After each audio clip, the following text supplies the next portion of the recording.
Welcome to Chillin' 101. We hope this video helps. I will explain how iOS handles fonts and what you can actually change. You cannot change the system-wide font without jailbreaking your device. iOS provides a fonts panel beginning in iOS 13 to manage installed fonts. That panel stores fonts installed from apps or configuration profiles. Think of fonts as app resources rather than global settings on iPhone or iPad.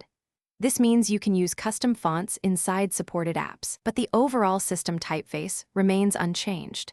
Now let us move to first, get a font installer app from the App Store such as iFont or Font Diner. Use the app to download a font file and install it as a configuration profile.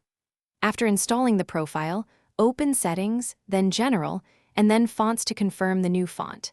If an app does not immediately list the font, quit and restart that app or reboot your device. You can remove fonts from the same font screen by tapping and removing the profile or font entry quickly and safely. To use a newly installed font, open a supported app such as Pages, Keynote, or Microsoft Word. Create or select text, then open the app font menu to pick your installed font and adjust size, for example 17 pt.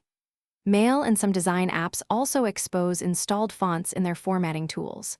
If an app does not support custom fonts, export your text as a PDF or image to preserve the typography. That preserves consistent appearance across devices and recipients.